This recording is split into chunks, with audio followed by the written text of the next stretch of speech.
नमस्कार, मैं शिवम पांडे और आप देख रहे हैं सुदर्शन न्यूज। चलिए खबरों का सिलसिला शुरू करते हैं और पहली खबर उत्तर प्रदेश की राजधानी लखनऊ से है। भारत रत्न अटल बिहारी वाजपेयी जी के जन्म शताब्दी वर्ष के उपलक्ष्य में 2 दिवसीय अटल स्वास्थ्य मेले का उद्घाटन लखनऊ के दिलकुशा लॉन में रक्षा मंत्री राजनाथ सिंह और मुख्यमंत्री योगी आदित्यनाथ ने किया। इस अवसर पर लखनऊ में 662 करोड़ रुपए की लागत से 181 परियोजनाओं का लोकार्पण और शिलान्यास किया। कार्यक्रम को संबोधित करते हुए मुख्यमंत्री योगी आदित्यनाथ ने कहा कि अटल जी के 5 बार लखनऊ से सांसद रहे। उन्होंने देश की राजनीति को अस्थिरता से स्थिरता की ओर अग्रसर किया और पंडित दीनदयाल उपाध्याय की अंत्योदय परिकल्पना को साकार किया। उनके कार्यों की प्रेरणा से आज ये अटल स्वास्थ्य मेला गरीबों और जरूरतमंदों को स्वास्थ्य सुविधाएं प्रदान कर रहा है। लखनऊ में लगा अटल स्वास्थ्य मेला, नीरज सिंह की अगुवाई में स्वास्थ्य मेले का आयोजन पीजीआई और केजीएमयू समेत प्राइवेट हॉस्पिटल भी शामिल हुए। अटल स्वास्थ्य मेला का आयोजन दिलकुशा लॉन में हो रहा है। हमारे साथ हैं कार्यक्रम के संयोजक नीरज सिंह सर। सर, आज का जो कार्यक्रम हो रहा है उसको किस तरह से देख रहे हैं? पंडित अटल बिहारी वाजपेयी जी भारत माँ के सच्चे सपूत, उनकी जन्म शताब्दी के अवसर पर लखनऊ की कर्मस्थली पर सभी कार्यकर्ताओं द्वारा उन्हें श्रद्धांजलि है अटल स्वास्थ्य मेले के रूप में। मुझे प्रसन्नता है कि आज हर एक कार्यकर्ता और विशेष रूप से हमारा शीर्ष नेतृत्व इस श्रद्धांजलि सभा में अंत्योदय को समर्पित इस अटल स्वास्थ्य मेले में आ रही है और ज़्यादा से ज़्यादा लोग इस स्वास्थ्य मेले का लाभ लेकर जाएं। यहाँ पर तमाम सुविधाएं जो हैं, चिकित्सीय सुविधाएं सब निःशुल्क हैं और अंतिम सीढ़ी पर बैठे हुए व्यक्ति की चिंता करना, यही संस्कार अटल जी के थे जिसको पूरा करने का काम हम सभी कार्यकर्ता कर रहे हैं। ऐसा बताया जा रहा है कि केजीएमसी पीजीआई के अलावा यहाँ पे 48 हॉस्पिटल के डॉक्टर्स निःशुल्क परामर्श करेंगे एक साथ यहाँ पे। जी, राजकीय अस्पतालों के साथ साथ प्राइवेट अस्पतालों को लेकर कुल 87 स्टॉल लगे हैं और आयुष्मान कार्ड भी 70 वर्षों से ज्यादा बुजुर्गों के लिए दिया जा रहा है। सभी सुविधाएं जो हैं यहाँ पर निःशुल्क।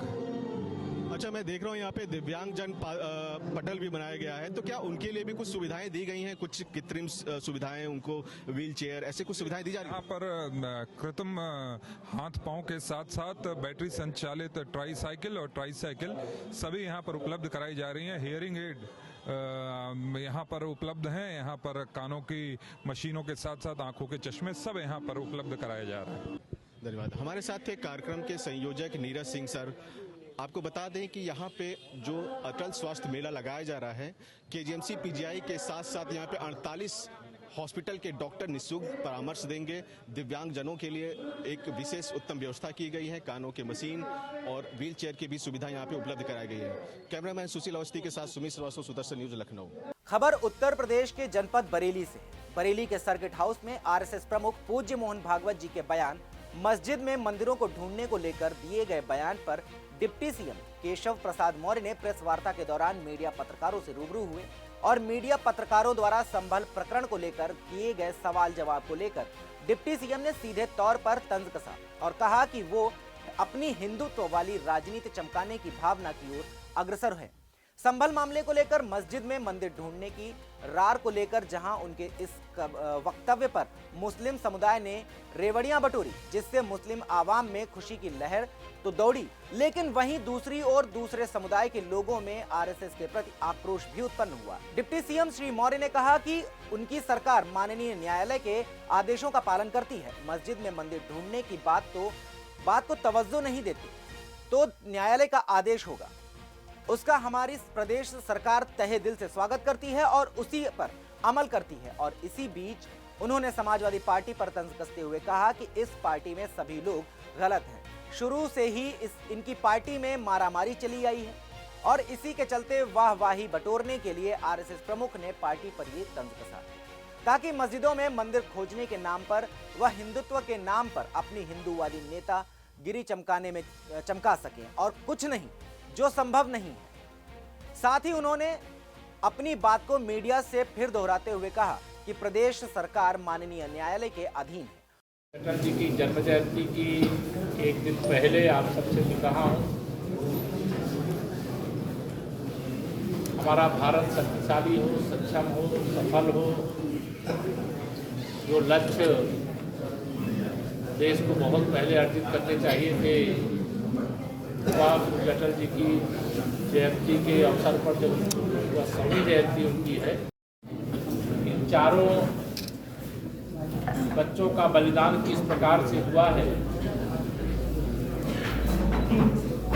उस बलिदान का इतिहास पूर्ववर्ती कांग्रेस की सरकार रही हो या तुष्टीकरण की राजनीति करने वाले सत्ता में रहे हो, उन लोगों ने संघर्ष के बलिदान के इतने स्वर्णिम इतिहास को छिपा करके रखा था। उनके स्वप्नों को साकार करने का काम किया जाएगा। दूसरा, वीर बाल दिवस, यह गुरुपुत्रों के बलिदान का इतिहास है। आप सभी जानते हो गुरु गोविंद सिंह के 4 बच्चे। अगली खबर यूपी के फर्रुखाबाद से है। बता दें कि जिला अधिकारी डॉक्टर वीके सिंह के आदेश पर जेल में 10,000 काऊ कोट बनाए जा रहे हैं। जिला अधिकारी ने गौवंशों की सर्दी के बचाव के लिए जेल में काऊ कोट बनवाए हैं, जिससे जेल में बने काऊ कोट से गौवंशों की सर्दी बचेगी। जिला जेल अधीक्षक भीमसेन मुकुंद ने 1000 काउकोट जिला प्रशासन को गौवंश के लिए सौंप दिए हैं। जेल अधीक्षक ने काउकोट की गाड़ी को एसडीएम व बीडीओ के साथ जेल से हरी झंडी दिखाकर रवाना किया। बता दें कि जिला जेल अधीक्षक भीमसेन मुकुंद की प्रधानमंत्री नरेंद्र मोदी जी ने मन की बात में काउकोट को लेकर सराहना की थी। जिले में विभिन्न गौशालाओं में काउकोट को पहुंचाकर गौवंशों की सर्दी बचाई जाएगी। पूरा मामला फतेहगढ़ की जिला जेल का बताया जा रहा है। ये काउकोट जो है जिलाधिकारी महोदय के निर्देश पर जिलाधिकारी महोदय ने जितने जनपद फर्रुखाबाद में निराश्रित गौवंश जो है गौशाला में रह रहे हैं उनको सर्दी से बचाने के लिए हमारे जेल में काउकोट बनाए जा रहे थे। उसी के लिए हमें ऑर्डर किया हुआ है 10,000 का। तो उसी कड़ी में हमने जो है 1,000 काउकोट पहले दिए थे और 1,000 काउकोट आज एसडीएम साहब आए हैं, बीडीओ साहब आए हुए हैं, इनको हमने सुपुर्द कर दिए हैं। और ये ज़िले की विभिन्न गौशालाओं में गौवंशों को पहनाए जाएंगे, जिससे उनकी सर्दी से, बरसात से और जो ओस पड़ती है विशेषकर उससे भी रक्षा होगी, क्योंकि इसमें नीचे कंबल और जूट की बोरियां हैं और ऊपर इसमें पॉलीथीन लगी हुई है। और अब की बाकी जो और ऑर्डर रह गया उसके लिए हम और भी तेज़ी से काम कर रहे हैं। बहुत जल्दी ही जो है सारे जनपद में जितने गौवंश हैं उनको काउकोट जो है पहना दिए जाएंगे। खबर यूपी के मथुरा से। मथुरा में आर्मी कैंट की कैंटीन के बैंक अकाउंट से 4 दिसंबर को 1.83 करोड़ रुपए की धोखाधड़ी नायक व उनकी पत्नी के द्वारा की गई। इस घटनाक्रम के संबंध में आर्मी कैप्टन पंकज यादव के द्वारा नायक दीपक कुमार के खिलाफ मथुरा सदर थाने में मुकदमा दर्ज कराया गया। पुलिस ने आरोपी नायक दीपक कुमार को गिरफ्तार कर उसके पास से 1.66 करोड़ रुपए बरामद कर 17 लाख रुपए पत्नी के बैंक अकाउंट से फ्रीज कराए हैं। मामले पर एसएसपी शैलेश कुमार पांडे ने जानकारी दी है। मामले में आगे की कार्रवाई जारी है। देखिए 4 दिसंबर को कैप्टन पंकज यादव जो वन कोर मथुरा में पोस्टेड हैं, उनके द्वारा एक लिखित तहरीर दी गई थी, जिसमें ये बताया गया था कि उनके यहाँ कैंटीन में काम करने वाला एक कर्मचारी जिसका नाम नायक दीपक था, उसने लगभग 1,83,00,000 रुपये का गबन कर लिया है। प्राप्त तहरीर पर तत्काल अभियोग पंजीकृत किया गया। SP city, SP crime, CO city, हमारी क्राइम ब्रांच की टीमें और थाना सदर बदार की टीमें इसमें लगी और इसकी विवेचना शुरू की। और इसमें शुरुआती समय में तुरंत 17 लाख रुपए अकाउंट्स में फ्रीज कराए गए, जो उस कर्मचारी ने अपने अकाउंट बनाकर उसमें ट्रांसफ़र किए थे। उसके अलावा इसमें जो नामित अभियुक्त शुरू में वो कर्मी और उसकी पत्नी थी, उनकी गिरफ्तारी के लिए टीमें लगी। पूर्व में मुख्य आरोपी की पत्नी, उसके पिता, उसके माता और उसका एक भतीजा, जो सब इस घटना में शामिल थे, इस गबन में शामिल थे, उन सबको जेल भेजा जा चुका था। आज मुख्य अभियुक्त दीपक भी गिरफ्तार कर लिया गया है और इसके पास से 1,66,62,100 रुपये बरामद किए गए हैं। 17 लाख के आसपास पूर्व में अकाउंट्स में फ्रीज कराया जा चुका है। इस तरह 100% बरामदगी और सभी अभियुक्त जो इसमें इन्वॉल्व थे, उन सब की गिरफ्तारी सुनिश्चित की गई है।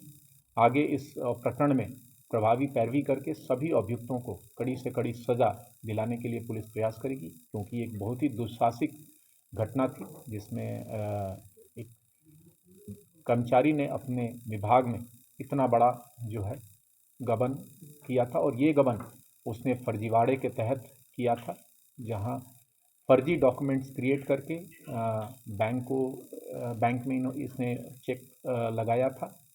और इस पूरे घटनाक्रम में अच्छी विवेचना पुलिस टीम ने की है। इसके लिए पुलिस टीम को 25,000 रुपये का नगद पुरस्कार से भी पुरस्कृत किया जा रहा है और उच्चाधिकारी गणों के स्तर से भी सुटेबली रिवॉर्ड कराने के लिए। खबर यूपी के बुलंदशहर से है। राष्ट्रीय स्वयंसेवक संघ के द्वारा बाल पथ संचालन किया गया। वहीं नगर में अनुशासन का परिचय देते हुए नगर कार्यवाहक और अटल फाउंडेशन के प्रदेश अध्यक्ष मौजूद रहे। नगर में जगह जगह फूलों की वर्षा कर बाल पथ संचालन का स्वागत हुआ। श्री प्राचीन बड़ा महादेव मंदिर प्रांगण में स्वयंसेवक व संघ के कार्यकर्ता मैदान पर एकत्रित हुए। पथ संचालन के समापन पर संघ के पदाधिकारियों ने बौद्धिक विषयों से कार्यकर्ताओं को अवगत कराया। खबर रायबरेली से है। रायबरेली में 24 दिसंबर को राष्ट्रीय स्वयंसेवक संघ के तत्वाधान में वीर बाल दिवस के रूप में भव्य रूप से मनाया गया, जहां संघ के प्रशांत भाटिया ने बताया, बलिदान दिवस पर गुरु गोविंद सिंह जी के 4 पुत्रों का बलिदान धर्म, राष्ट्र की रक्षा, देशभक्ति के लिए सर्वोच्च त्याग है। खबर यूपी के हरदोई से है। हरदोई नगर में पटरी दुकानदार की दबंग दुकानदार ने की पिटाई।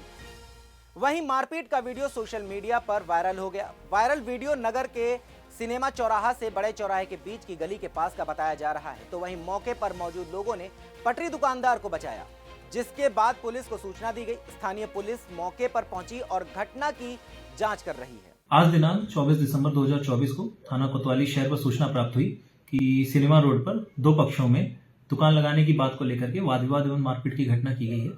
इस संबंध में इस सूचना पर स्थानीय पुलिस द्वारा तत्काल मौके पर पहुंचा गया और दोनों पक्षों का इसमें मेडिकल कराया जा रहा है और इसमें पीड़ित की तहरीर के आधार पर अग्रिम विधिक कार्रवाई अमल में लाई जाएगी। खबर यूपी के बदायूं से। बदायूं में चौधरी चरण सिंह जन्मोत्सव के अवसर पर किसान सम्मान दिवस पर कृषि विभाग द्वारा जनपद स्तरीय 2 दिवसीय महोत्सव मेला आयोजित किया गया।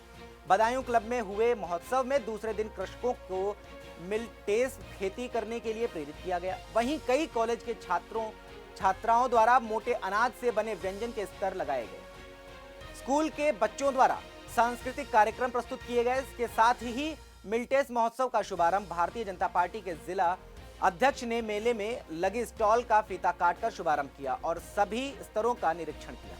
खबर यूपी के हरदोई से है। हरदोई में टड़ियामा विकासखंड की भ्रष्टाचार की भेंट चढ़ी जिगनिया खुर्द ग्राम सभा नजर आ रही है। बता दें कि ग्राम सभा में सरकारी योजनाओं के तहत जमकर भ्रष्टाचार हुआ।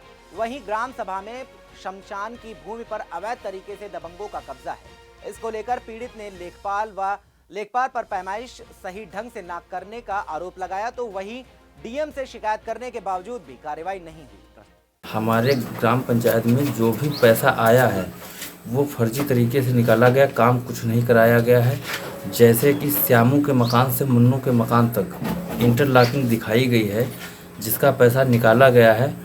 आज भी वो गली वैसे पड़ी है, न उसमें कोई काम हुआ है और ना ही कोई करने आया है। दूसरा ब्रिजलाल के मकान से नूर मोहम्मद के मकान से ये भी इंटरलॉकिंग दिखाई गई है, इसका भी पैसा निकाला गया है। लेकिन मौके पे आज खंजड़ा पुराना लगा है पुराने प्रधान का। इन प्रधान ने उस पर कोई कार्य नहीं करवाया है। नूर मोहम्मद के मकान से तालाब तक जो इंटरलॉकिंग दिखाई गई है उस पर सिर्फ नाली का निर्माण कराया गया है, बाकी इंटरलॉकिंग अधूरी आज तक पड़ी है। हमने शिकायत डीएम साहब को, सीडीओ साहब को एक बार नहीं कई बार ऑनलाइन किया है, शपथ पत्र लगा के भी दिया है, लेकिन यहाँ जांच करने कोई नहीं आया है। फिर हमने सीडीओ साहब को आधार लगा के और फोटो भी लगाई हैं। ये हमने उनको सीडीओ साहब को दिया, उन्होंने डीपीआरओ को भेज दिया। डीपीआरओ ने गन्ना विभाग को भेजा है जांच के लिए। हम जब पता करने गए तो गन्ना विभाग में हमसे कहा गया कि प्रधानों की जांच ऐसे ही पड़ी रहती हैं, इसकी जांच अभी नहीं हो पाएगी। आज तक यहाँ पे कोई नहीं आया है जांच करने के लिए। हम हर जगह भटक रहे हैं, न आया है न आने की उम्मीद करता हूँ कि कोई आएगा। अगर इसी तरीके से रहेगा तो कोई नहीं आएगा। खबर यूपी के बस्ती जिले से है। बस्ती जिले के कप्तानगंज थाना के कोइलपुरा गांव में नाबालिग किशोर के मौत के मामले में एसपी गोपाल कृष्ण चौधरी ने कप्तानगंज के एसएचओ दीपक दुबे को निलंबित कर दिया है। मामले में एसएचओ ने कार्रवाई में लापरवाही को जिसकी वजह से एसपी ने निलंबित कर जांच बिठा दी है। पुलिस ने सभी चारों आरोपियों को अरेस्ट कर लिया है। कप्तानगंज जनपद बस्ती में 23 दिसंबर को सूचना मिली कि एक व्यक्ति आदित्य ने सुसाइड कर लिया है। पुलिस ने मौके पर पहुंचकर शव को पंचायतनामा और पोस्टमार्टम के लिए भेजा गया।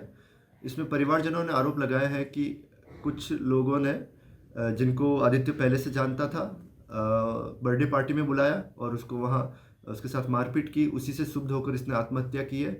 परिवारजनों की तहरीर पर 4 नामजद व्यक्तियों के खिलाफ मुकदमा दर्ज कर उनको गिरफ्तार कर लिया गया है।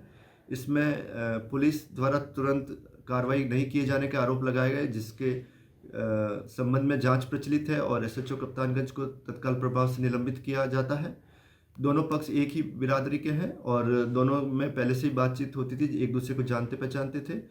मौके पर शांति व्यवस्था कायम है। खबर भारत की राजधानी दिल्ली से है, नई दिल्ली से, जहां नई दिल्ली में द अशोक होटल में MOIFCCPC काउंसिल की राष्ट्रीय बोर्ड मीटिंग हुई, जिसमें विभिन्न कार्यक्रमों पर चर्चा की गई। जहां पर्यावरण गतिविधि की जानकारी देते हुए संदीप बालियान ने बताया कि राष्ट्रीय स्वयंसेवक संघ के सामाजिक परिवर्तन के महत्वपूर्ण आयाम पर्यावरण गतिविधि है, जिसके माध्यम से पर्यावरण संवर्धन एवं संरक्षण के विषय में एक बहुचर्चित हरित कुंभ 2025 एक थैला एक थाली अभियान के माध्यम से लोगों में इस विषय की संवेदनशीलता को समझाने का प्रयास किया जा रहा है। और इसी जागरण के लिए प्रयागराज में होने जा रही महाकुंभ 2025 में हरित कुंभ 2025 के महाअभियान में जन जागरण के उद्देश्य से 3 महीने पहले से कार्य का शुभारंभ किया गया। इस विषय में कहा गया कि इस अभियान में हमने 3 चरणों के माध्यम से इसकी संरचना तय की। प्रथम जन जन में कुंभ और दूसरा चरण घर घर में कुंभ, साथ ही तीसरा और महत्वपूर्ण चरण है कुंभ में कुंभ। इस चरण में हम कुंभ क्षेत्र में पहुंचकर वहां पर पूर्ण रूप से प्लास्टिक और कचरा पर रोकथाम करने के लिए पर्यावरण गतिविधि के कार्यकर्ताओं की सहभागिता रहेगी। काउंसिल के चेयरमैन राहुल द्विवेदी ने पर्यावरण गतिविधि के द्वारा इस मुहिम की प्रशंसा की। प्रकल्प प्रतिनिधि के तौर पर अनुराग कुलश्रेष्ठ हरियाणा राज्य काउंसिल सदस्य ने कहा कि जागरूकता और आपसी सहयोग से ही परिवर्तन आता है। वाइस चेयरमैन उदय कुलश्रेष्ठ ने कहा कि ये अभियान पर्यावरण संरक्षण में एक बहुत सकारात्मक भूमिका निभा रहा है। इस कार्यक्रम में मुख्य रूप से MOIFCCPC के काउंसिल निदेशक सुनील मुदगल के साथ तमाम गणमान्यजन उपस्थित रहे।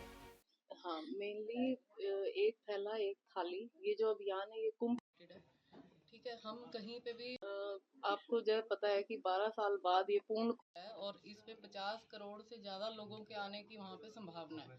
उसको देखते हुए हम सबको पता है कि इतना वहाँ पे वेस्ट क्रिएट होगा, जिसको मैनेज करने के लिए हमें कुछ ना कुछ ऐसा प्रकल्प चलाना ही था।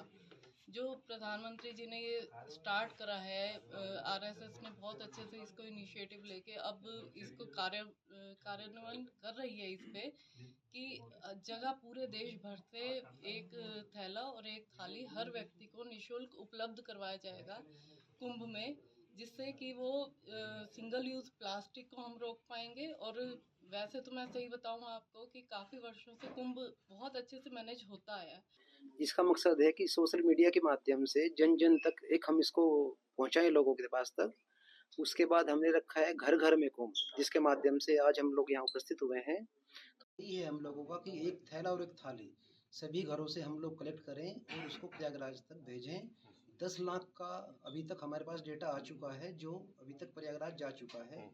और थर्ड है कुंभ में कुंभ, जो यात्री वहाँ जाएंगे कुंभ मेले में तो करीब 1200 टन कचरा पर डे वहाँ से एक अनुमान लगाया जा रहा है कि 1200 टन कचरा वहाँ से पर डे निकलेगा और करीब 90 लाख वहाँ पे डेली स्नान होएगा। अगर पूरे कुंभ की हम बात करते हैं तो करीब 40,000 टन कचरा वहाँ से निकलने वाला है। पर्यावरण वन एवं जलवायु संवर्धन परिषद की ओर से जो आज बोर्ड मीटिंग आयोजित की गई, उसमें हमने जो अभी आगामी महाकुंभ होने वाला है उत्तर प्रदेश में, वहाँ पर राष्ट्रीय स्वयंसेवक संघ जो है उनकी एक प्रकल्प चलता है जो पूरे भारत स्तर का है, पर्यावरण संरक्षण गतिविधि। उनके साथ में मिलकर हम भी सहयोग कर रहे हैं और क्योंकि ये पर्यावरण को, जलवायु परिवर्तन को बचाने के लिए है, तो इस मुहिम में हम कंधे से कंधा मिलाकर उनके साथ शामिल हो गए हैं। तो अभी शुरुआती चरण में हमने इनको योगदान के लिए 1100 थाली और 2100 थैले का योगदान दिया है। लेकिन ये निरंतर रहेगा, ये भी प्रथम चरण में है। हम पूरे सहयोग के साथ हर राज्य में जो हमारी टीम है वहाँ पर इसके लिए जागरूकता अभियान चला रहे हैं और हमारी टीम भी कुंभ के अंदर सहयोग करने के लिए जाएगी। तो ये एक बहुत अच्छी शुरुआत है और हम जो पर्यावरण संरक्षण है इनके साथ में हम पूरी टीम लगे हुए हैं। एक पेड़ माँ के नाम मोदी जी का जो अभियान है। खबर मध्य प्रदेश के धार से है। मध्य प्रदेश के धार जिले के टांडा में आदिवासी संगठन जनजातीय विकास मंच ब्लॉक बाग के नेतृत्व में टांडा क्षेत्र के ग्राम गट्टा, बड़कच एवं हासलवड़ में ईसाई मिशनरियों द्वारा अवैध रूप से भोले भाले जनजाति समाज के लोगों का धर्म परिवर्तन कराया जा रहा है। ईसाइयों द्वारा लोभ लालच देकर पेसा एक्ट लागू होने के बाद भी बिना ग्राम समिति के अनुमति के बिना जोरों पर धर्मांतरण का कार्य चला रहे हैं। जनजातीय विकास मंच के धार जिला अध्यक्ष अरविंद डावर ने बताया कि टांडा आदिवासी बाहुल क्षेत्र है। ईसाई मिशनरी द्वारा जनजाति समाज के लोगों को बीमारी एवं झूठी प्राकृतिक आपदा का डर बताकर जोरों पर अवैध धर्मांतरण का काम किया जा रहा है। आज जनजातीय विकास मंच ब्लॉक बाग टांडा के संगठन ने एक ज्ञापन गेटा, बड़कच और हासलवाड़ के में ईसाई मिशनरी द्वारा अवैध गतिविधियां चला रहे हैं और आज 25 दिसंबर को कोई कार्यक्रम नहीं करे, इस पर रोक लगाए, इस संबंध में एक ज्ञापन दिया है। उस ज्ञापन को हम लोगों ने आज लिया है और इसी पे से हम लोगों ने आगे भेजेंगे और इस पे से हम लोग चेक भी किए हैं। खबर कर्नाटक से है। कर्नाटक के चिक्कोड़ी में अंबेडकर मुद्दे पर केंद्रीय गृह मंत्री अमित शाह द्वारा दिए गए बयान को लेकर विरोध प्रदर्शन किया गया। संविधान निर्माता डॉक्टर बाबा साहेब भीमराव अंबेडकर को लेकर दिए गए अपमानजनक बयान के विरोध में कर्नाटक बेलगांव जिले के रायबाग तहसील के हारूगेरी रोहरे के दलित समर्थक संगठनों ने बंद कर विरोध प्रदर्शन करते हुए रायबाग तहसीलदार को राष्ट्रपति के नाम एक याचिका सौंपी। खबर असम से है। असम के ढकुआखाना में 2.25 साल पुराना अतिशय जैन मंदिर एक आश्चर्य से कम नहीं। बता दें कि पूर्वोत्तर भारत का पहला दिगंबर जैन मंदिर असम के ढकुआखाना में स्थित है। यह मंदिर किसी आश्चर्य से कम नहीं है। इसका प्राचीन इतिहास और इसके वर्तमान की स्थिति में तालमेल नजर नहीं आता, क्योंकि ये मंदिर आज अपनी बनावट में नयापन समेटे हुए है। कहा जाता है कि राजस्थान के सीकर से असम के ढकुआखाना की 11 महीने 9 दिन की पदयात्रा करने के बाद यह मंदिर स्थापित किया गया था। कई आचार्य आर्यिकाओं का मंगल प्रवेश पूर्वोत्तर भारत के इस अतिशय जैन मंदिर जी में हो चुका है। बता दें कि असम के उत्तर पूर्व में ब्रह्मपुत्र महानद के उत्तर किनारे पर अवस्थित ढकुआखाना नामक एक प्राचीन शहर में पूर्वांचल का सबसे पुराना दिगंबर जैन मंदिर है। इसका निर्माण ढकुआखाना निवासी श्री राजकुमारी जी छाबड़ा के पूर्वजों द्वारा किया गया। थाइसिस मंदिर के निर्माण में असम के जोरहाट, गुवाहाटी, डिब्रूगढ़, दीमापुर विभिन्न शहरों के जैन धर्मावलंबियों के सहयोग से किया गया। इस मंदिर में मूलनायक प्रतिमा भगवान पार्श्वनाथ की है। इसके अलावा भगवान आदिनाथ, भगवान चंद्र प्रभु व शांतिनाथ भगवान की प्रतिमाएं भी इस मंदिर में स्थापित हैं। इन प्रतिमाओं को सीकर के बाड़ा मंदिर से लाया गया था। लगभग 228 वर्ष पुराना अभूतपूर्व अतिशय जैन मंदिर प्रतिमाओं को राजस्थान के सीकर से लाया गया। पूर्वोत्तर भारत का पहला दिगंबर जैन मंदिर ढकुआखाना में। तो अभी के लिए बस इतना ही। बाकी देश और दुनिया की खबरों के लिए देखते रहें सुदर्शन न्यूज। जय हिंद।